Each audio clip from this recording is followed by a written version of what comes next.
إن الله وملائكته يصلون على النبي بسم اللہ الرحمن الرحیم نحمده ونصلی علی رسولہ الکریم وعلی آلہ وصحبہ اجمعین۔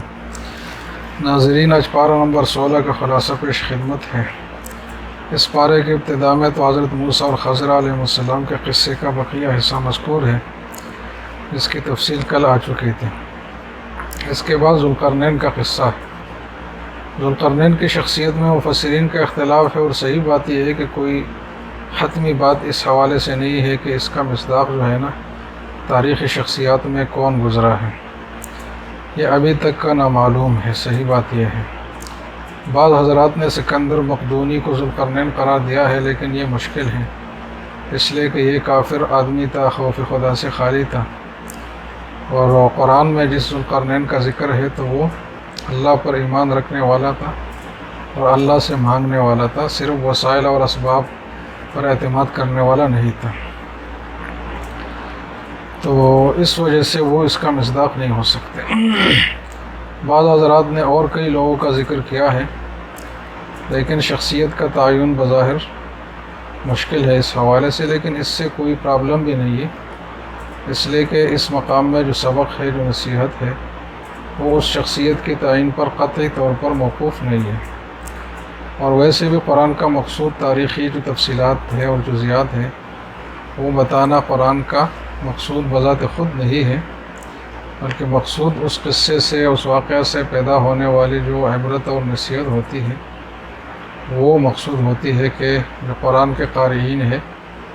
ان کو وہ عبرت اور نصیحت منتقل ہو اور حاصل ہو۔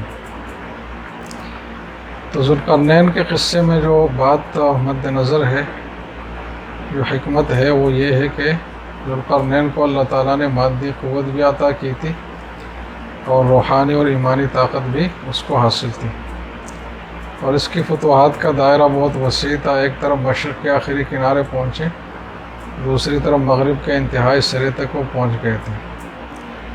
اپنی فتوحات کے زمانے میں اس کا گزر ایک ایسی قوم پر ہوا جو پہاڑوں کے درمیان آباد تھی، لیکن وہ ہمیشہ ایک وحشی قوم کے حملوں کا شکار رہتی تھی، اور اس وحشی قوم کا نام قرآن نے یاجوج و ماجوج ذکر کیا ہے۔ تو اس مظلوم قوم کی درخواست پر ذوالقرنین نے ایک مضبوط دیوار تعمیر کی، جس کی وجہ سے یاجوج ماجوج کے حملے ختم ہو گئے، اور یہ جو دیوار ہے، سیسپ لائی دیوار، یہ قرب قیامت میں ریزہ ریزہ ہو جائے گی، اور پھر یاجوج و ماجوج پوری دنیا میں پھیل جائیں گے اور فساد برپا کریں گے، جن کا حدیث میں بھی تذکرہ ہے۔ اب ذوالقرنین جو تھا وہ مادی وسائل کا بھرپور حامل تھا، اس کے پاس ہر چیز تھی، لیکن اس کے باوجود وہ اللہ پر ایمان رکھتا تھا اور اللہ ہی سے مانگنے والا تھا، اسباب کو سب کچھ سمجھنے والا نہیں تھا۔ مادیت کی بندگی اس میں نہیں تھی، مادیت کی انتہا پر پہنچتے ہوئے بھی، یعنی مادی جو اس کے پاس اسباب تھے اس کے انتہا پر پہنچتے ہوئے بھی اللہ ہی کی طرف اس کا رجوع اور میلان تھا، اور اللہ ہی سے وہ لو لگائے ہوئے تھے۔ تو یہ جو ہے نا ایک سبق ہے کہ اللہ پر ایمان اور اللہ سے تعلق اور اللہ پر توکل، یہ اسباب جب انتہائی درجے میں انسان کو حاصل ہو تو اس وقت بھی انسان کو کرنا چاہیے، اور اس کے بغیر وہ کامیابی نہیں پا سکتا۔ اس سورت کا جو آخری آیت ہے وہ بہت ہی مطلب ایک جامع پیغام ہے، اور مادیت اور ظاہری وسائل کو سب کچھ سمجھنے والے ان کے لیے ایک پیغام ہے، جس کا ترجمہ آیت نمبر 110 کہ پس جو کوئی اپنے پروردگار سے ملنے کی آرزو رکھتا ہے تو اس کو چاہیے کہ اچھے کام انجام دے اور اپنے پروردگار کی بندگی میں کسی دوسری ہستی کو شریک نہ کرے۔ تو انسان کا آخری مدعا اور منزل مقصود یہی ہونا چاہیے کہ اللہ کی ملاقات کی آرزو ہو اور اس کے لیے تیاری ہو۔ یہی انسانی زندگی کا خلاصہ ہے۔ جو جتنا بھی ترقی کرے، لیکن اگر یہ خلاصہ اس کو حاصل نہیں ہے اور اس کی زندگی میں اللہ کے لیے تیاری نہیں ہے تو وہ مشرق و مغرب کو بھی فتح کرے تو کوئی فائدہ نہیں۔ آگے پھر سورہ مریم شروع ہوتی ہے جو مکی صورت ہے، اس میں 98 آیات ہے اور 6 رکوع ہے، اور باقی مکی صورتوں کی طرح سورہ مریم میں بھی اللہ تعالیٰ کے وجود اور توحید اور قیامت کے دن کے جو احوال ہے اور انسانوں کا اٹھ جانا ہے قبروں سے، تو ان بنیادی عقائد کا تذکرہ ہے۔ اور اس صورت میں اللہ تعالیٰ نے مختلف انبیاء کرام کے قصص ذکر فرمائے ہیں۔ اس میں سب سے پہلے حضرت زکریا علیہ السلام کا قصہ بیان ہوا ہے، جو اللہ پر توکل اور اعتماد کی انتہا پر وہ پہنچے ہوئے تھے۔ چنانچہ وہ بوڑھے بھی ہو چکے تھے، 120 سال عمر تھی، اور اہلیہ کی عمر 98 سال تھی۔ بظاہر اولاد کا ہونا اسباب کے درجے میں بالکل بھی ممکن نہیں تھا، لیکن اس کے باوجود ان کا اعتماد اللہ پر بھرپور تھا، اور انہوں نے اللہ تعالیٰ کے سامنے ہاتھ اٹھائے اور بیٹا مانگنے سے پہلے اپنی کمزوریاں بھی بیان کی کہ میں بہت کمزور ہوں، لیکن اپنا عقیدہ بھی کیا کہ میں مایوس نہیں ہوں، اور یہ کہ آپ نے کبھی بھی میری دعا رد نہیں فرمائی، تو اللہ تعالیٰ پر حسن ظن کا بھی اظہار کیا، اور یہ بھی بتایا کہ اس دعا سے مقصد میرا دین کی منفعت اور دین کی حفاظت ہے۔ اور ان تمہیدی باتوں کے بعد اللہ کے سامنے اپنی درخواست رکھ لی کہ میں اپنی خلافت کے لیے اپنی پیغمبری کی جو ذمہ داریاں ہیں اور جو پیغامات ہیں اس کو سنبھالنے کے لیے اور آگے لوگوں تک پہنچانے کے لیے میں اب سے بیٹا مانگتا ہوں۔ لیکن بیٹے کی بھی ایسے بیٹے کی درخواست فرمائی کہ جس کی صفات یہ ہو کہ جس سے اللہ بھی خوش ہو اور بندے بھی خوش ہو۔ تو اللہ تعالیٰ نے پھر یہ دعا قبول فرمائی اور انہیں حضرت یحییٰ علیہ السلام کی صورت میں ایک انتہائی صالح عابد زاہد بیٹا عطا فرمایا، اور جن کو نبوت کی نعمت بھی عطا کی گئی۔ تو آیت نمبر 1 سے لے کر آیت نمبر 15 تک یہ واقعہ بیان ہوا ہے جس میں اللہ پر توکل کے انتہا ہے۔ ذوالقرنین کے مسئلے میں اسباب 100% موجود ہو کر بھی اللہ پر توکل تھا، اور حضرت زکریا علیہ السلام کے مسئلے میں اسباب جو ہے نا وہ تقریباً اب سمجھے کہ 95% نہیں ہے، صرف 5% ہے، لیکن پھر بھی اللہ پر توکل ہے اور اعتماد ہے۔ اب آگے حضرت عیسیٰ علیہ السلام کا قصہ ہے جس میں اسباب 0% بھی نہیں ہے، لیکن پھر بھی حضرت عیسیٰ کی والدہ کو اللہ تعالیٰ نے حضرت عیسیٰ علیہ السلام کی صورت میں ایک بیٹا جو پیغمبر بھی تھا اور ہر قسم کی وجاہت کا حامل تھا وہ بیٹا عطا فرمایا۔ تو یہ حضرت عیسیٰ علیہ السلام کا قصہ حضرت یحییٰ کے قصے سے بھی زیادہ اللہ کے قدرت کا کرشمہ ہے، کیونکہ حضرت یحییٰ علیہ السلام کے والدین تو تھے لیکن وہ توالد اور تناسل کی عمر سے گزر چکے تھے، جبکہ حضرت عیسیٰ علیہ السلام کی ولادت بغیر باپ کی ہوئی، اور ان کی والدہ جو ہے وہ باقرہ تھی، پاک دامن۔ تو سورۃ مریم میں یہ تفصیل بتائی گئی ہے، اور اس عجیب و غریب واقعے کے مختلف مناظر اور مراحل بتائے گئے ہیں کہ کیسے حضرت مریم علیہ السلام جو ہے وہ اپنے گھر والوں سے الگ ہو کر عبادت کے لیے بیت المقدس کے مشرقی گوشے میں چلی گئی،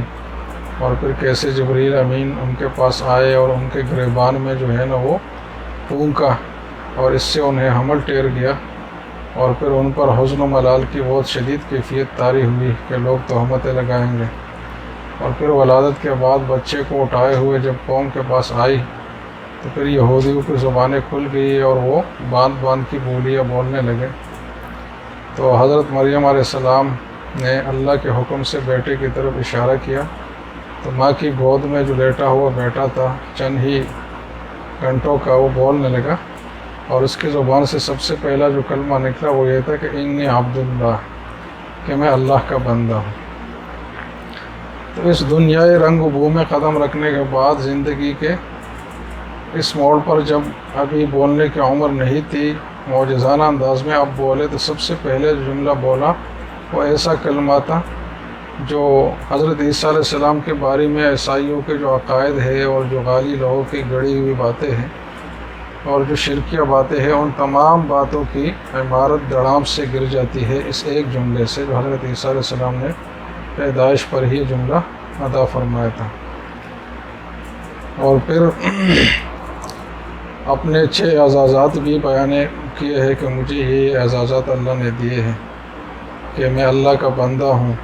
اور اس کو اعزاز کے طور پر بیان کیا کہ میں نہ رب ہوں نہ رب کا بیٹا ہوں بلکہ اللہ کا بندہ ہوں۔ دوسرا اعزاز یہ بیان کیا کہ مجھے وحی اور نبوت عطا کی گئی ہے۔ تیسرا یہ بیان کیا کہ اللہ نے مجھے مبارک بنایا ہے،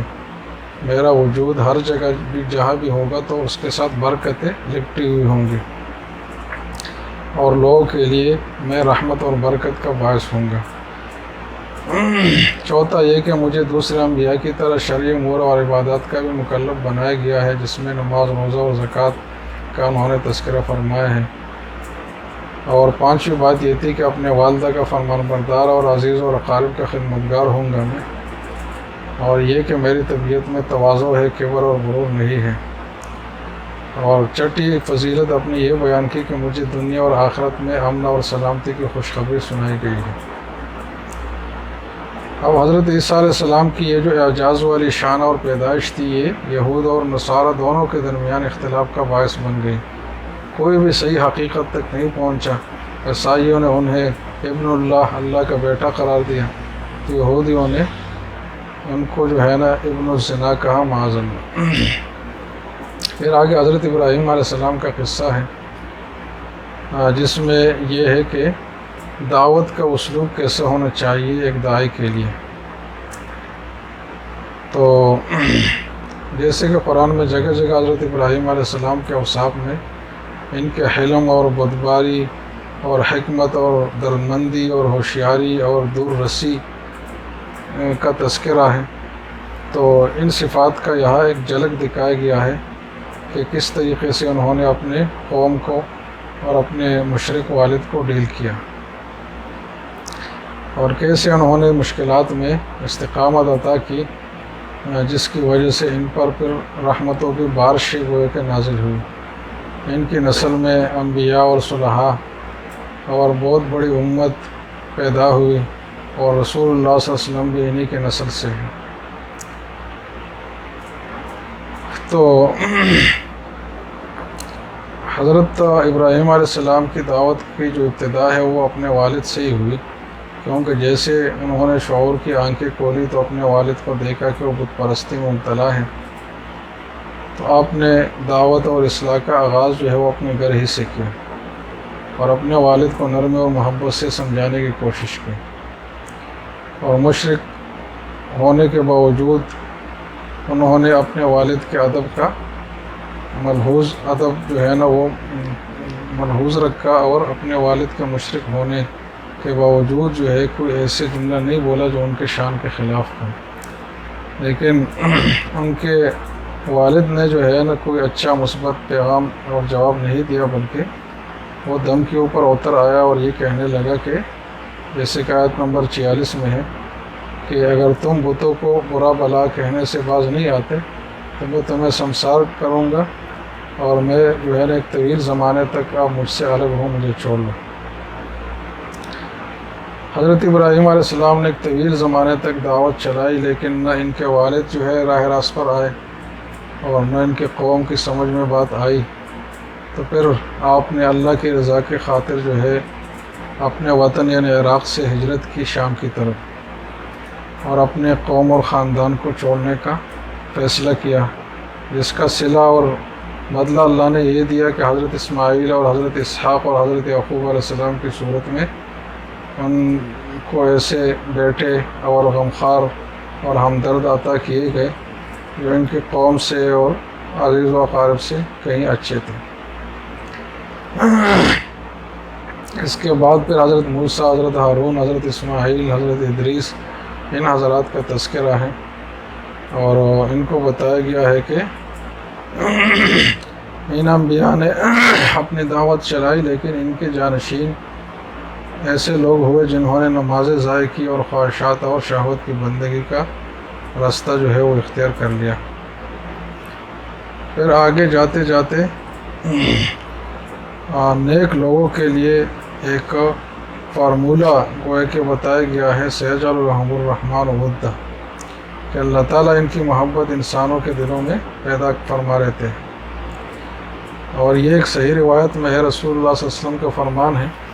کہ اللہ تعالیٰ جب اپنے کسی بندے سے محبت کرتا ہے تو جبریل امین کو اطلاع کر دیتا ہے کہ میں اپنے فلان بندے سے محبت کرتا ہوں،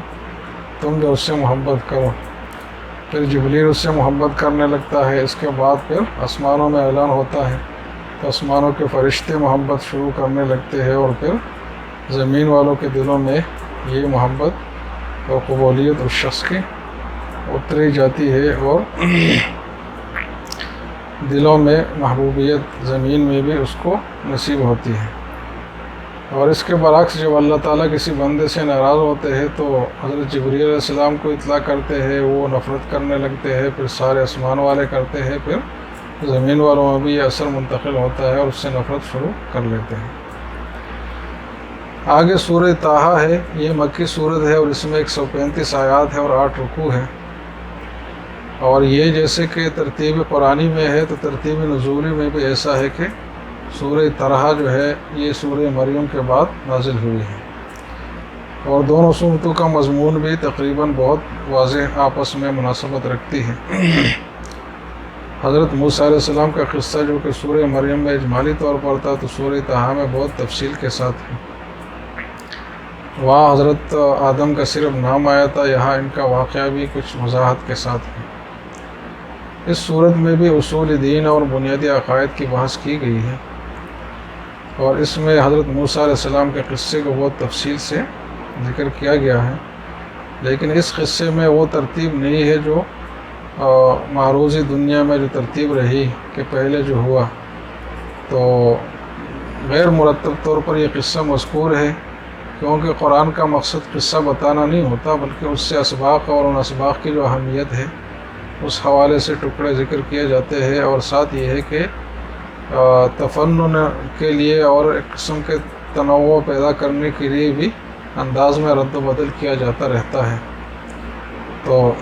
تاکہ ناظرین اور سننے والے جو ہے وہ اکتا نہ جائیں، اور لوگ واقعہ کے بذات خود تفصیلات میں دلچسپی کی بجائے جو ہے وہ عبرت اور نصیحت کے حصول پر اپنی توجہ مرکوز رکھیں۔ تو اس لیے یہ قصہ غیر مرتب انداز میں بیان ہوا ہے۔ حضرت موسیٰ اور ہارون علیہ السلام کو جب فرعون کے پاس جانے کا حکم دیا گیا تو ان کو فرعون کے ساتھ جو ہے نا موعظہ حسنہ کے اصول کے تحت بحث مباحثہ اور تذکرہ اور گفتگو کی تلقین کی گئی،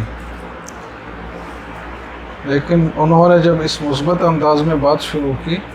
تو دوسری طرف اس کو منفی لیا گیا اور اس کو جادو قرار دیا گیا اور جادوگر جمع کر دیے گئے۔ پھر حضرت موسیٰ علیہ السلام کو فتح نصیب ہوئی اور ساحر جو ہے وہ سارے مسلمان ہو گئے۔ پھر فرعون کے مظالم سے تنگ آ کر راتوں رات بنی اسرائیل کو حکم دے کر اپنی قیادت میں ان کو مصر سے نکالا، اور فرعون کا لشکر تعاقب میں تھا لیکن وہ ہلاک ہوا۔ بنی اسرائیل جب اپنے ٹھکانے پر پہنچے تو انہوں نے وہاں ناشکری اور کفران کا انداز اختیار کیا، اور شرک بھی اختیار کیا کہ سامری کا جو بچڑا تھا اس کو معبود بنایا۔ تو یہ صورتحال ان کے قوم کی ہوئی۔ اب یہ جو واقعہ حضرت موسیٰ علیہ السلام کا ہے، اس میں حضرت موسیٰ علیہ السلام پر جو اللہ تعالیٰ کے خصوصی انعامات کا تذکرہ اس قصے کے ضمن میں ہوا ہے وہ کچھ یوں ہے کہ پہلا انعام یہ ہے کہ فرعون کے ظلم اور پکڑ سے اللہ تعالیٰ نے ان کی حفاظت کی، جبکہ فرعون کے کارندے جو ہے وہ جو اسرائیلی بچے تھے نو مولود ان کو قتل کر دیتے تھے، لیکن ان کو قتل نہیں کیا۔ دوسری نعمت یہ ہوئی کہ لوگوں کے دلوں میں آپ کی محبت ڈالی گئی، اور جو بھی آپ کو دیکھتا تو آپ سے محبت کرنے لگتا، اور یہ نعمت بھی ہوئی کہ آپ کی تربیت اور پرورش کا خصوصی اہتمام اور نگرانی کی گئی، اور یہ نعمت بھی ہوئی کہ پوری عزت اور احترام کے ساتھ دودھ پینے کے لیے اپنی حقیقی والدہ کی طرف آپ کو لوٹا دیا گیا، اور یہ بھی نعمت مذکور ہے کہ آپ سے ایک قبطی قتل ہو گیا لیکن آپ کو قصاص میں قتل ہونے سے بچا دیا گیا، اور اس نعمت کا بھی تذکرہ ہے کہ مدین سے واپسی پر پھر آپ کو نبوت عطا کر دی گئی، اور اس نعمت کا بھی تذکرہ ہے کہ اللہ تعالیٰ نے آپ کو ہم کلامی اور اللہ سے متکلم اور مخاطب ہونے کی شرف بخشی، اور اپنے قرب اور محبت کے لیے اللہ تعالیٰ نے آپ کو منتخب کر لیا۔ اس قصے کے آخر میں قرآنی قصص کے نزول کی حکمت اور قرآن سے جو اعراض کرنے والا ہے ان کے لیے قیامت کے دن سزا کا تذکرہ ہے، اور قیامت کے جو ہے نا بہت ہولناک قسم کے حالات بھی اس صورت میں بیان ہوئے ہیں، اور جو لوگ پھر قرآن سے اعراض کرتے ہیں تو ان کے لیے وعید ہے کہ ان کی زندگی تنگ ہو جائے گی اور انہیں قیامت کے دن جو ہے اندھا کر کے اٹھایا جائے گا۔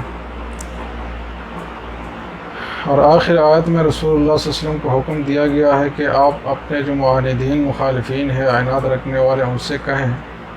اس کا ترجمہ یہ ہے کہ سب اعمال کے نتائج جو ہے وہ آئیں گے قیامت میں، تو ہر آدمی نے اپنے عمل کے نتیجے کا منتظر رہے، اور میں بھی منتظر رہوں گا۔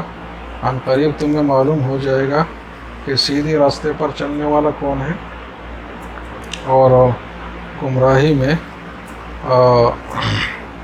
ہونے والا کون ہے، جنت کی طرف جانے والا کون ہے